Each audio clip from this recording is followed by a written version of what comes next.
Good morning, students. We are continuing with our poem, The World is Too Much with Us by William Wordsworth. ये poem जो है, जैसा कि आप पुरानी वीडियोस से समझ चुके होंगे अब तक, कि this is total attack on the alienation, the difference, the separation which has occurred in the modern times because of industrialisation, because of urbanisation. जो औद्योगिकरण और नगरीकरण, शहरीकरण जो हो रहा था, उसके कारण जो आम जनता है वो अपनी वास्तविक प्रकृति जो है, जिस उसका सबसे ज़्यादा जबकि कनेक्शन किससे होना चाहिए था, हमारी जो वास्तविक प्रकृति है, जो ये पेड़ पौधे, नदियाँ, तालाब, झरने और फल फूल, बहुत सारे, जितना जो वातावरण हमारे आसपास है, हमारा कनेक्शन क्या है इंसान का, उससे होना चाहिए था। लेकिन ये शहरीकरण के कारण और औद्योगिकरण के कारण उल्टा हो गया। सारी चीज़ें क्या हो गई, उल्टी हो गई। कि इंसान क्या करने लग गया, अपनी सहूलियत, अपनी सुविधा बढ़ाने के लिए वो, और मार्केट का जो है विक्टिम बनता चला गया। विक्टिम कहे तो मतलब एक तरह से शिकार बनता चला गया। अभी मार्केट उसको सामान बेच रहा है और वो न चाहते हुए भी, ज़रूरत न होते हुए भी चीज़ों को खरीदता जा रहा है, और वो इसी में बस लिप्त है। प्रकृति से उसको कोई लेना देना अब नहीं रह गया है। तो इस बैकग्राउंड में ये कविता जो है वो लिखी गई है। तो यहाँ पे we'll be dealing with next lines, that is the poet says, For this, for everything, we are out of tune, it moves us not.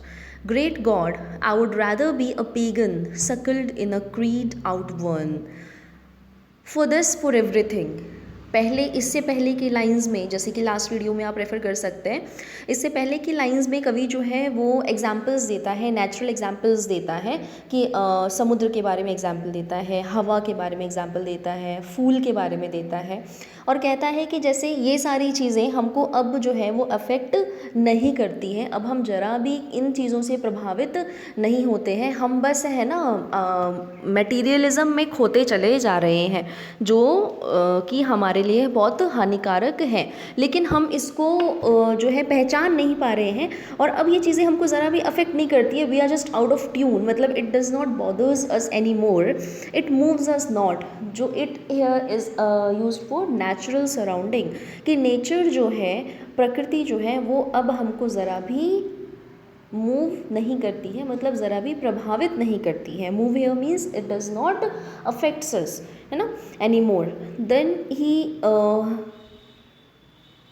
Addresses to God. एक तरह से कवि जो है वो भगवान को एड्रेस करता है, और भगवान से याचना करते हुए कहता है, great God, I would rather be a pagan suckled in a creed outworn. कहता है कि मैं इस दुनिया में रहने से अच्छा है, ये जो अभी की जो दुनिया है, कवि ने जब ये पोयम लिखी तो वह कह रहा है कि ये जो दुनिया है, इसमें रहने से तो बढ़िया है कि भाई मैं एक पेगन बन कर के रहूं। अब पेगन क्या होते हैं? Pagan, a person holding religious believes other than those of main world religion. अब जैसे कोई भी देश है, अब ये यहाँ पे ब्रिटिश कल्चर में है, तो वहाँ पे क्रिश्चियनिटी फॉलो की जाती है। मेन जो ब्रिटेन का कल्चर क्या रहेगा, मेजॉरिटी रिलीजन क्या रहेगा, मेजॉरिटी लोगों का वो क्या फॉलो करेंगे, क्रिश्चियनिटी। वो ईसाई धर्म को मानते हैं। लेकिन इससे हटकर के कोई धर्म को माने जो लोग, ठीक है, कि भाई मैं उस धर्म को मानना चाहूँगा। अब पेगन इज़ नॉट नेसेसरीली कि आप किसी धर्म को माने ही। पहली कंडीशन तो क्या है कि जो मेजॉरिटी का रिलीजन है उससे हट करके हम मानेंगे, ठीक है। सेकेंड चीज़, ज़रूरी नहीं है कि हम कोई रिलीजन को माने ही, मैं रिलीजन को नहीं भी मान सकती हूँ, ठीक है। You are in a position to not follow any religion. Second चीज़ ये। थर्ड, फॉर पेगन्स, जो पेगन लोग होते हैं वो, उनके लिए स्पिरिचुअलिटी ज़्यादा अहम है ना, and nature is more important than doctrines and dogmas. अब डॉगमाज क्या होते हैं, डॉक्ट्रिन्स क्या होते हैं? Religious teachings. जैसे किसी भी धर्म को आप जब मानते हैं, हम किसी भी धर्म को मानते हैं, चाहे हिंदू धर्म हो, ईसाई हो, बौद्ध धर्म हो, मुस्लिम धर्म हो गया, तो इसमें जो हमारे धर्म गुरु हैं, हर धर्म का क्या रहेगा, धर्म गुरु रहेंगे, और धार्मिक किताबें रहेंगी। तो उसमें जो लिखा गया है हम उनको क्या करते हैं, फॉलो करते हैं। फॉर एग्ज़ाम्पल ईसाई धर्म में क्या है भाई, आपको चर्च जाना है, भगवान से वहाँ पे प्रे करनी है। कुछ आपने गलत चीज़ करी तो आपको उसके लिए कन्फेशन करना है, मतलब अपनी गलती को एक्सेप्ट करना है, उसको मानना है, और जो प्रीस्ट है, जो पादरी है वहाँ पे, उससे उसको कन्फेस करना है, उसको अपनी सारी चीज़ें बतानी है। बिकॉज वो क्या है, वो आपकी बात को भगवान तक पहुँचाएगा। He will serve as a link between you and the God. Okay, so you have to tell your whatever bad things you have done or whatever mistakes have been committed by you, you have to tell to the priest first and then he will be conveying it on your behalf to the god. ठीक है, तो ये पूरा system रहता है।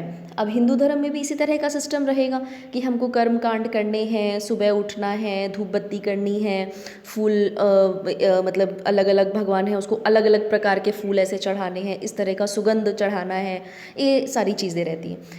तो लेकिन जो पेगन्स होते हैं वो इनको नहीं मानते। जो उनको बताया जा रहा है, जो धर्म गुरुओं के द्वारा या धार्मिक किताबों में जो लिखा गया है कि ऐसे ऐसे कर्म कांड करना है, ये चीज़ें करनी है, वो इसको ज़रा भी नहीं मानते। उनके लिए क्या है, स्पिरिचुअलिटी सबसे अहम है। स्पिरिचुअलिटी का मतलब जो भगवान से कनेक्शन वो स्वयं करेंगे, साधना करते हैं, उनके लिए साधना इम्पॉर्टेंट है एंड नेचर इम्पॉर्टेंट है, प्रकृति इंपॉर्टेंट है। तो बेसिकली पेगन्स क्या हुए, प्रकृति प्रेमी। अगर सिंपल वर्ड में कहें तो पेगन्स क्या हुए, प्रकृति प्रेमी। तो for everything we are out of tune, it moves is not great God. भगवान को एड्रेस करते हुए कवि क्या कह रहा है, great God I would rather be. अब ये कंपैरिजन कर रहा है, he is comparing the present situation, जो अभी की सोसाइटी, बिकॉज तब वो क्या कर रहे थे, क्रिस्टियनिटी को मान रहे थे और ईसाई धर्म को मान रहे हैं। जो उनके सारे कर्मकांड कहे गए हैं वो फॉलो कर रहे हैं, चर्च वगैरह जा रहे हैं, सारा जो प्रीस्ट का उनका कल्चर है उनको फॉलो कर रहे हैं, उनकी बातों को फॉलो कर रहे हैं। लेकिन फिर भी जब ये दशा है ना, इसको लिंक इससे करिए, फिर भी जब ये दशा है कि भाई इंसान प्रकृति से इतना दूर हो गया, जबकि मेन हमको क्या करना चाहिए था, प्रकृति के पास होना चाहिए था, तो ये धर्म तो भाई किसी काम का नहीं है, मेरा इसमें विश्वास नहीं है। इसलिए मैं क्या चाहूँगा, आई वुड रैदर बी कि भाई इससे बढ़िया तो मैं क्या बनना चाहूँगा, अ पेगन। मैं एक पेगन बनना चाहूँगा, सकल्ड इन क्रीड आउट वन, सकल्ड नरिश्ड, उसमें बड़ा होना या बिलीव करना, विश्वास करना, इन a creed out one. Creed का मतलब प्रिमिटिव रिलीजियन से है यहाँ पे, आउट वन पुराना। अब पेगन रिलीजियन जो है वो बहुत ही क्या है, पुराना है। पुराने समय में बरसों पहले क्या होता था कि भाई लोग उस वक्त तब कोई देश नहीं हुआ करता था, तब कोई कंट्री या कोई इस तरह से नहीं हुआ करता था सिस्टम। हम छोटे छोटे इंसान क्या है, समूहों में रहा करते थे, है ना, छोटे छोटे ट्राइब्स में रहा करते थे। तो फिर जो चीज़ उनको मिलती और या फिर जिससे जो उनको सबसे ज़्यादा प्रभावित करती और जिससे या फिर उनको डर लगने लगता, तो वो क्या करते, उसको देवता स्वरूप मान करके और उसको पूजने लगते। तो पेगन रिलीजन में क्या होता है, दिस इज़, यहाँ पे काफ़ी सारे भगवानों को माना जाता है। अब क्रिस्टियनिटी है तो they will follow just Jesus Christ, है ना। मुस्लिम धर्म है तो they will be following prophet Mohammed, ठीक है। इसी तरह से बाकी सारे धर्म हैं। एक हिंदुइज़्म जो है ये थोड़ा सा एक्सेप्शन में आता है, बट बाकी सारे जो धर्म है उनमें मोनोथीस्ट रिलीजन है, एक ही गॉड को फॉलो करते हैं। बट पेगन्स का क्या सिस्टम है, उनके लिए प्रकृति सर्वोपरि है, तो वो हर चीज़ को, हर उसमें देवता जैसे ढूंढेंगे। समुद्र का देवता हुआ, है ना, सूर्य देवता हुआ, हर तरह से हर चीज़ में प्रकृति से रिलेटेड वो उसमें देवता ढूंढते हैं और उसकी पूजा करते हैं, उसको मानते हैं और उसके संरक्षण के लिए अपना जीवन लगाते हैं। तो ये बोल रहा है कि, और ये लेकिन बहुत पहले हुआ करता था। अब मतलब जब ये कविता लिखी गई 1807 में, ठीक है, तो उस दौरान उससे कवि कंपैरिजन करके बोल रहा है कि भाई मैं ये, अब मुझे नहीं चाहिए, जब ये इतना नेचर को नहीं माना जा रहा है इस धर्म को फॉलो करने के बावजूद, तो भाई मैं तो पेगन बनना पसंद करूँगा, जो कि ठीक है लोग मुझे पुराना कहें, बहुत ही आउटवर्ड मतलब ओल्ड फैशन। अब उस दौरान अगर कोई बोले 1807 में कि भी मैं तो पेगन बनना चाहूँगा या मैं पेगनिज्म को फॉलो करना चाहूँगा, तो लोग उसको क्या सोचेंगे, अरे ये तो कैसी बहुत पुरानी बात कर रहा है है ना। ये तो बहुत ही ओल्ड फैशन बात कर रहा है, अब ऐसे कौन करता है, लेकिन वो कवि को इससे कोई मतलब नहीं है। ठीक है, लोग मेरा तिरस्कार करें, मेरी निंदा करें, मेरे को क्रिटिसाइज़ करें, but I don't bother anything. मैं बस पेगन बनना चाहूँगा क्योंकि वहाँ पे नेचर की वैल्यू सिखाई जाती है, उसको मानने के बाद नेचर से जुड़ाव होता है। तो मैं वो चीज़ करना चाहूँगा जहाँ से कि मैं नेचर से जुड़ सकूँ, बाकायदा वो चीज़ मानने से जहाँ मैं नेचर से अलग हो जाऊँ। This is the main thing. ठीक है, अब यहाँ पे पेगन की अगर हम बात करें, you can see in this picture in front of you, they यहाँ पे कोई भगवान नहीं है, इन्होंने किसी भगवान का फ़ोटो या कोई मोमबत्ती वगैरह वो जला करके वो ये सब कुछ नहीं करते। वो क्या करते हैं, बस इकट्ठा हो जाते हैं एक जगह और अपनी साधना करते हैं, आपस में बात करेंगे, डिस्कस करेंगे चीज़ों को, and then they will meditate, है ना, दे स्पिरिचुअलाइज एवरीथिंग, साधना करते हैं और लिंक स्थापित करते हैं। हर चीज़ जो है उसमें भगवान को पाते ढूंढते हैं, उसमें लिंक स्थापित करते हैं। जैसे पेगन की डेफिनेशन क्या हुई, I am a part of the whole of nature. सारा जो नेचर है भी मैं उसका हिस्सा हूँ। अब सारा नेचर में क्या क्या आया, rocks, the animals, the plants, the elements are my relatives, कि ये सारे मेरे रिश्तेदार हैं। Other humans are my sisters and brothers, what their races, colours, ages, nationalities, creed और सेक्शुअल प्रेफरेंसेस। मतलब कास्ट के बेसिस पे, उम्र के बेसिस पे, रंग के बेसिस पे, है ना, या किस किस जगह से वो आ रहे हैं उसके बेसिस पे वो कोई डिफरेंसेस नहीं करते, कोई भेदभाव नहीं करते हैं। The earth is my mother, ये जो अर्थ है, ये है ना, ये जो धरती है वो क्या है, मेरी माँ है। And the sky is my father, ये जो नीला पूरा आसमान है ये मेरे पिता हैं। The sun and moon are my grandparents. अब इसमें आप देख सकते हैं कि भाई किस तरह का ये पेगनिज्म है, रिलीजन है, जिसको कि एज अ रिलीजन फॉलो किया जाता है। तो ये किस तरह का रिलीजन है, यहाँ पे सिर्फ और सिर्फ नेचर की ही प्राथमिकता दी गई है। ठीक है, the sun and moon are my grandparents and the stars my ancestors, ancestors मतलब पूर्वज।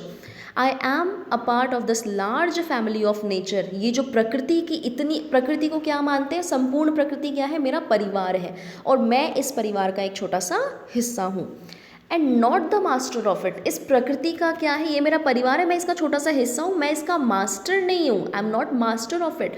और मास्टर यहाँ पे क्यों बोला जा रहा है, क्योंकि बाकी जो रिलीजन्स हैं उनमें उस टाइम पे कहीं ना कहीं ऐसे आ गया था कि इंसान सबसे सर्वोपरि है, ये सारी प्रकृति, जीव जाति जो बाकी है सारी चीज़ें, वो इंसान जो है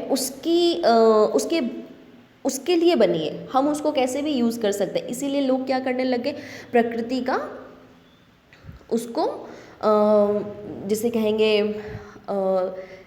बुरा बर्ताव उसके साथ करने लग गए। जैसे कि फैक्ट्रीज़ लगानी है तो पेड़ों को काट रहे हैं, जंगल के जंगल उजाड़ दिए जा रहे हैं। अब जंगली जानवर जो है वो कहाँ जाएंगे, खेती करनी है तो जंगलों में आग लगा दो, ठीक है। और फिर हम अपने भक्षण के लिए, क्योंकि हमको भाई भोजन चाहिए, है ना, या फिर हमको और मार्केट में भी बेचना है, बहुत सारी चीज़ें करनी है, तो हम उसको जंगल को जलाई जा रहे हैं।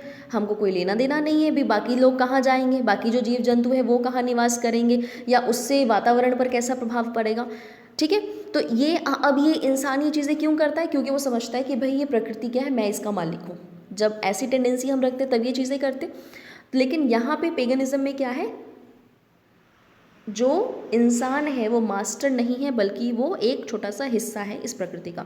आई have my own special part to play and I seek to play that part to the best of my ability, कि बस ये जो मेरा परिवार है, ये प्रकृति, इसमें बस करने को मुझे एक छोटा सा हिस्सा मुझे मिला है और वो मुझे करना है। I seek to live in harmony with others, मुझे बाकी जो और जीव जंतु हैं उसके साथ मुझे प्रेम स्वरूप रहना है, आराम से रहना है।